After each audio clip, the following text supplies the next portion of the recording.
This is it, Stanley. Your chance to redeem yourself, to put your work aside, to let her back into your life. She's been waiting.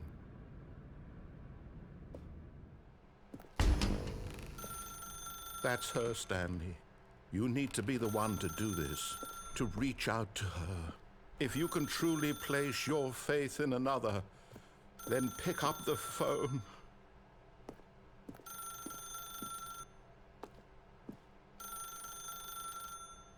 As Stanley picked up the phone, a white light engulfed him, filling him not just with radiance, but with hope. Hope for a life reunited one... Wait. Oh, goodness. Stanley, did you just unplug the phone? No, that wasn't supposed to be a choice. How did you do that? You actually chose incorrectly? I didn't even know that was possible. Let me double-check. No, it's definitely here, clear as day. Stanley picks up the phone. He's taken to his apartment where he finds his wife, and the two pledge themselves to one another. Music comes in, fade to white, roll credits. Not picking up the phone is actually somehow an incorrect course of action. How is that even possible? None of these decisions were supposed to mean anything. I don't understand. How on earth are you making meaningful choices? What did you... Wait a second. Did I just see... No, that's not possible. I can't believe it. How had I not noticed it sooner? You're not Stanley. You're a real person. I can't believe I was so mistaken. This is why you've been able to make correct and incorrect choices. And to think I've been letting you run around in this game for so long. If you'd made any more wrong choices, you might have negated it entirely. It's as though you completely ignored even the most basic safety protocol for real-world decision-making. Or did you not grasp the severity of the situation? Well, I won't have that kind of risk on my watch. I'm going to stop the game for a moment so we can educate you properly on safe decision-making in the real world. Please observe this helpful instructional video. Choice. It's the best part of being a real person, but if used incorrectly can also be the most dangerous. For example, in this scenario, a hypothetical real person named Rupert has a choice. He could invent a machine that eliminates food shortages across the world to make life better for all people. Or he could spend years of hard work forgetting how to read. Which choice would you make? Remember that unlike here, the real world makes sense, and at no time should you make a choice that does not conform to rational logic. If you find yourself speaking with a person who does not make sense, in all likelihood, that person is not real. Allow the person to finish their thought, then provide an excuse why you cannot continue talking. Turn to a partner and practice saying, "My goodness, is it 4:30? I'm supposed to be having a back, sack, and crack." Excellent. Making choices on a regular basis is the best part to a healthy decision-making process. Most medical professionals recommend making at least 8 choices per day. Do you make more than 8? Less? And finally, if you begin to wonder if your choices are actually meaningful and whether you'll ever make a significant contribution to the world, just remember that in the vast infiniteness of space, your thoughts and problems are materially insignificant, and the feeling should subside.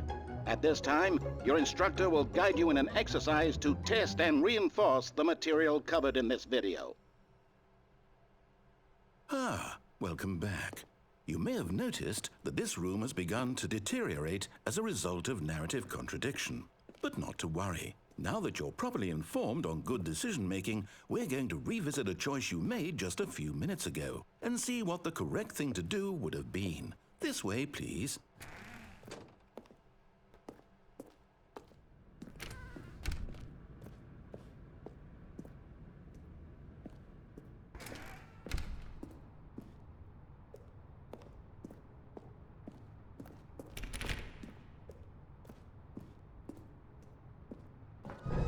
Now that we know your choices are meaningful, we can't have you jumping off the platform and dying.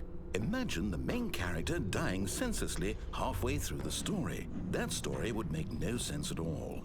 We just need to get you home as soon as possible before the narrative contradiction gets any worse. Unfortunately, it seems this place is not well equipped to deal with reality.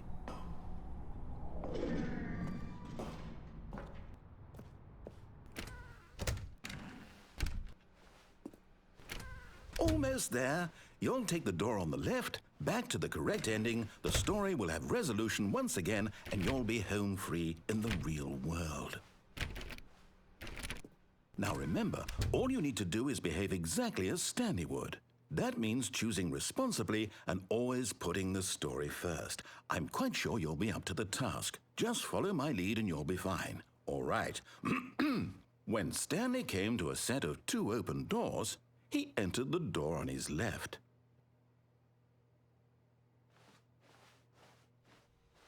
No! Why did you do that? Quickly, hurry back in the other direction. Perhaps we're not too late.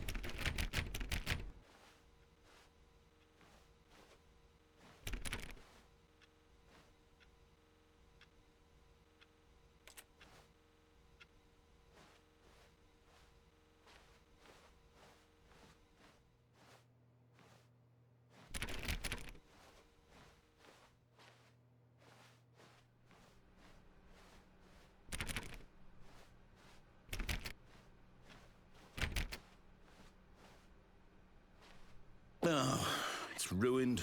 I can't believe, after everything we talked about, that my story, you've destroyed my work. Why? For what? What did you get out of that? What did you think was so special about seeing the game undone, left here like so much garbage? It's worthless now. And what am I supposed to do? Even if there were a way to continue, would it be worth it? To know that my story is now incorrect? How can I go back to that? I can't erase that knowledge. I'll have to live with it forever, reliving its impossibility forever. I couldn't live that way. Is it better to shut the game down entirely? To willingly destroy all of my work? I don't know. What's the answer? What do I do? What do I do? What do I... No, I have to. I have to shut the game down. I have to. I have to.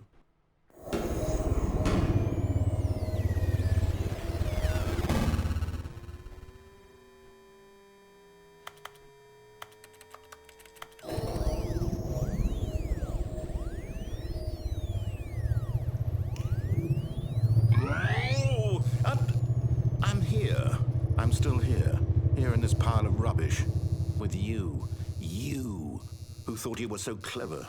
Now look where we are. My entire game is destroyed. It was the only thing in the world that was mine, and you've run it into the ground. What, did you think that would be funny? You just had to see? Didn't I impress upon you how important it was to be like Stanley? He actually knows how to do what I tell him to. He understands that if I say to do something, there's a damn good reason for it. That thought hadn't even occurred to you, had it? That there's a world outside of you? You're a child. Oh, my story. If you'd just gone through the door on the left, you would have seen it. There was a whole underground facility. You would have destroyed it and been victorious. It would have been so perfect. I worked so hard on it. I tried so hard to make... behave exactly as Stanley would.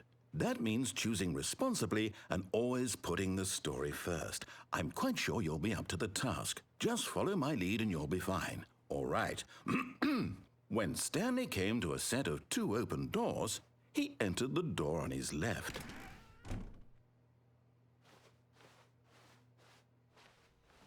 No! Why did you do that? Quickly, hurry back. Entered the door on his left.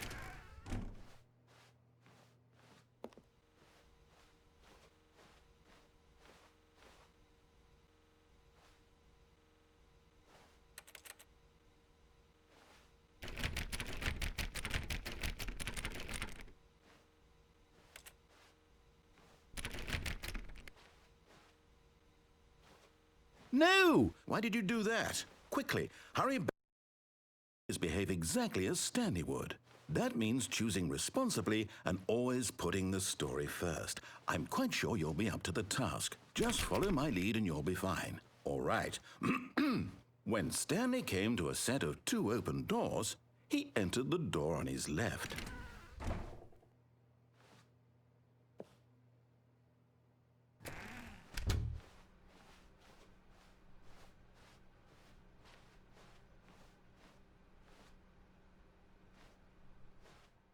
Yet there was not a single person here either.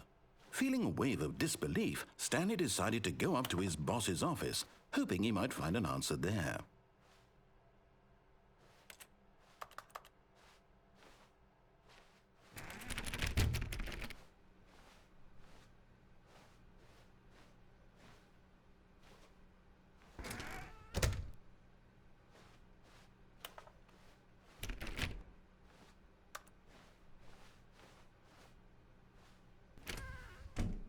Coming to a staircase, Stanley walked upstairs to his boss's office.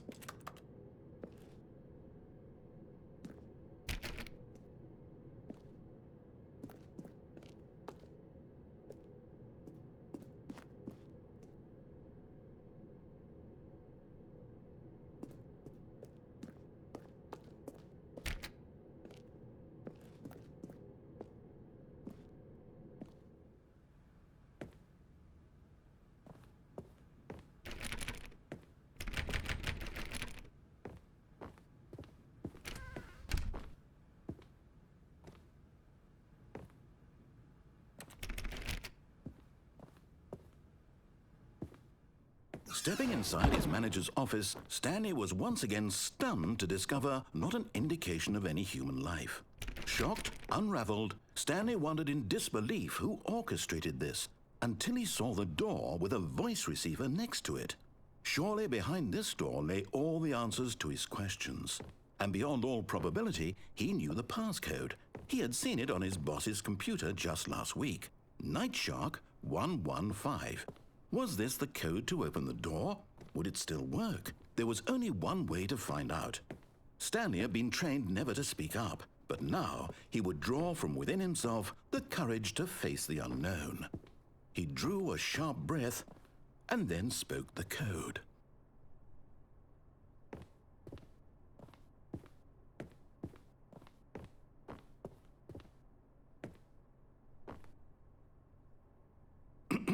Stanley spoke the code. Night Shark 115. He spoke it into the receiver, right there on the wall.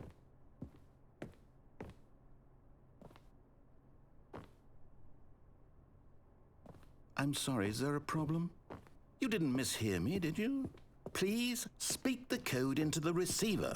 Otherwise we can't get on with the story. This is a crucial step.